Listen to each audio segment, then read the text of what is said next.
Capítulo 1 Akhenaton, o tirano do Sol único. E se um homem decidisse apagar todos os deuses de uma civilização milenar? Akhenaton, faraó do Egito, ousou fazer exatamente isso. Ele tentou substituir o panteão egípcio, composto por dezenas de deuses, por um único deus, Aton, o deus Sol. Para muitos, parecia uma revolução espiritual, uma promessa de iluminação e unidade. Mas, na prática, Akhenaton centralizava poder absoluto. Ao controlar a religião, controlava também a política, a arte, a economia e a vida cotidiana de seu povo. Sua decisão provocou mudanças drásticas. Templos foram abandonados, sacerdotes perderam influência e antigas tradições foram destruídas. Muitos egípcios se sentiram ameaçados e inseguros, mas poucos ousaram resistir. A centralização da fé serviu como instrumento de controle. Era o poder absoluto disfarçado de reforma religiosa. Quando morreu, seu legado foi rapidamente apagado. Os antigos deuses voltaram ao culto, e sua cidade, Akhetaton, foi abandonada. Mesmo assim, a história o lembra como exemplo de liderança que tenta moldar a sociedade à sua própria visão. O fractal da tirania de Akhenaton é universal. Líderes que monopolizam crenças, ideias ou cultura podem exercer controle profundo sobre sociedades inteiras. Mesmo séculos depois, a lição permanece. Centralizar o poder, especialmente sobre a fé ou a consciência das pessoas, é uma forma de tirania. O impacto não se limita ao presente do governante. Ele atravessa gerações, molda memórias coletivas e influencia culturas futuras. Akhenaton não apenas governou, ele tentou remodelar a própria alma de sua civilização. E, como todos os tiranos da história, sua ousadia deixa uma pergunta eterna. Até que ponto a busca por poder absoluto justifica o controle sobre as mentes e os corações de milhões de pessoas? Capítulo 2 Torquemada, o tirano da Inquisição. Quando a fé se transforma em tribunal, até o silêncio se torna perigoso. Tomás de Torquemada, o grande inquisidor da Espanha, é lembrado como um dos símbolos mais sombrios da história. Sob sua liderança, a Inquisição tornou-se um instrumento de terror. Judeus, muçulmanos, cristãos suspeitos de heresia, ou qualquer um que ousasse pensar diferente, podia ser denunciado e condenado.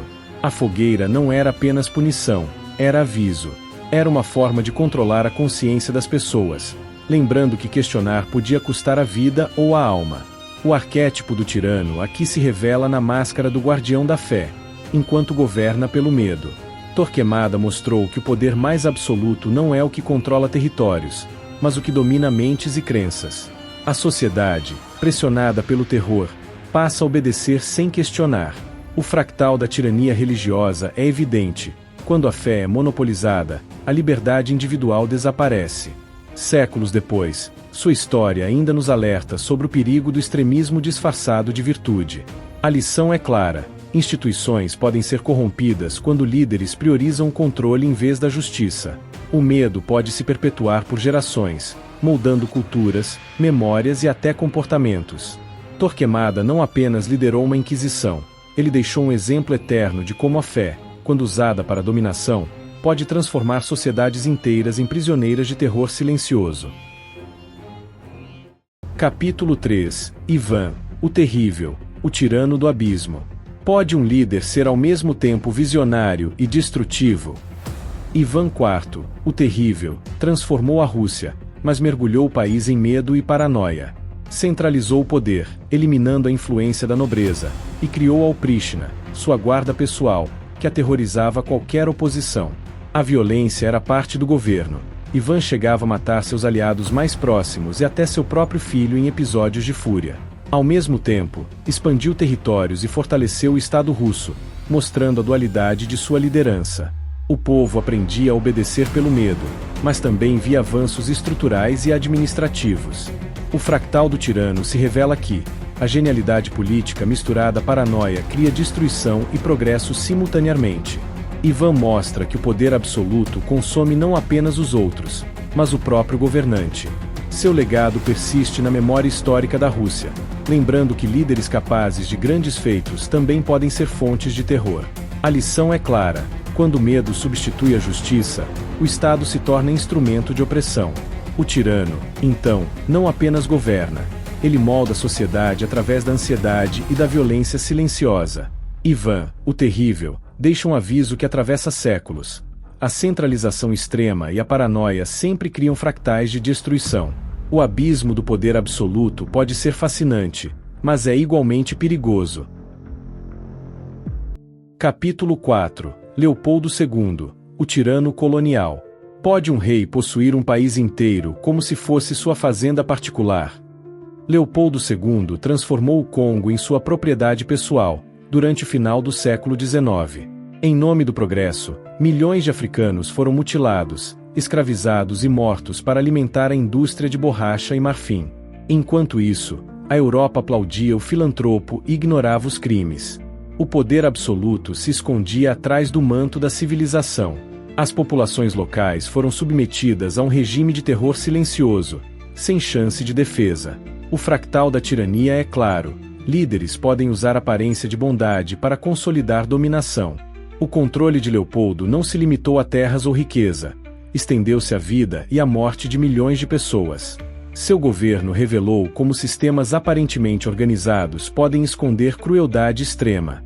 Mesmo após seu reinado, os efeitos foram duradouros. Trauma, destruição cultural e desigualdades profundas. A história de Leopoldo nos lembra que tirania e exploração podem se disfarçar de progresso e modernidade. O alerta permanece atual.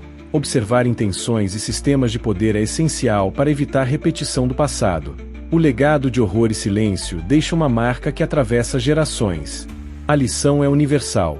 O controle absoluto, mesmo com justificativas nobres, gera sofrimento invisível e profundo. Capítulo 5. Mao Tse-tung, o tirano da Revolução Eterna. E se a promessa de libertação se transformasse em prisão coletiva?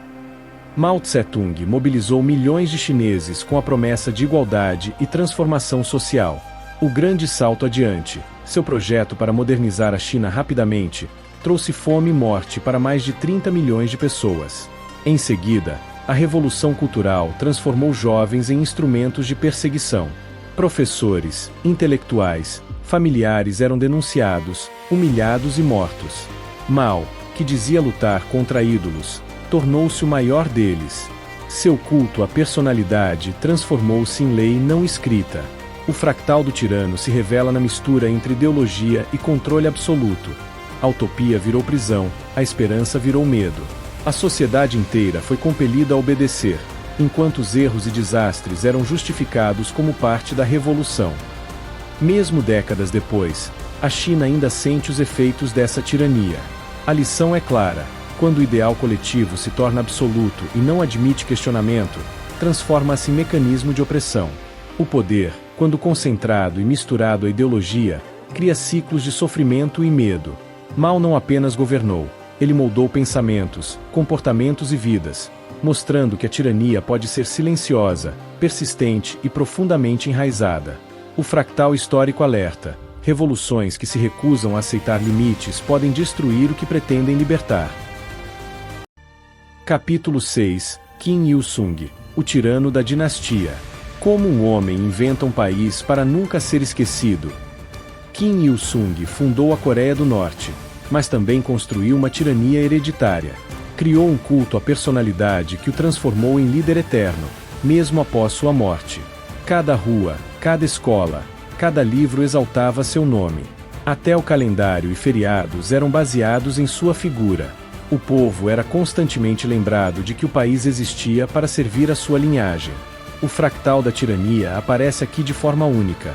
O poder se herda, atravessando gerações, tornando o controle quase perpétuo. Mesmo décadas depois, sua sombra paira sobre o país, moldando comportamentos e pensamentos. A disciplina e a vigilância eram parte da rotina, e qualquer oposição era sufocada. O controle não era apenas político, era mental, cultural e espiritual. O exemplo de Kim Il-sung mostra que a tirania pode se perpetuar sem espetáculo, sem explosões de violência, apenas com paciência e doutrinação. O impacto atravessa gerações, criando fractais de medo e obediência silenciosa. O alerta histórico é claro: algumas tiranias não desaparecem com o tempo, porque se inserem na própria identidade de um povo. Capítulo 7. Pol Pot, o tirano do vazio. Pode um sonho de igualdade se transformar em apagamento total da história? Pol Pot acreditava que o Camboja só seria puro se o passado fosse apagado. Esvaziou cidades inteiras, obrigando milhões ao trabalho forçado no campo, tentando criar uma sociedade igualitária.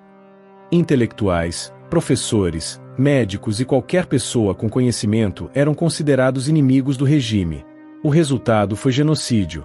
Quase um quarto da população morreu ou foi destruída fisicamente e psicologicamente. O fractal da tirania aparece de forma brutal. A obsessão por pureza ideológica gera destruição em larga escala. Pol Pot não governava apenas pessoas. Ele apagava memórias, cultura e identidade. O país ficou marcado por trauma coletivo e silêncio, mostrando o custo real de uma utopia imposta pela violência. A lição é clara: quando o poder absoluto se combina com ideologia extrema, o resultado é devastador. A história de Pol Pot nos lembra que líderes podem destruir não apenas o presente, mas todo o passado de um povo. A tirania aqui não é apenas controle, é apagamento, esquecimento e substituição forçada de tudo que existia antes. O fractal do tirano extremo alerta: a obsessão por idealidade e uniformidade pode transformar qualquer sociedade em um deserto humano.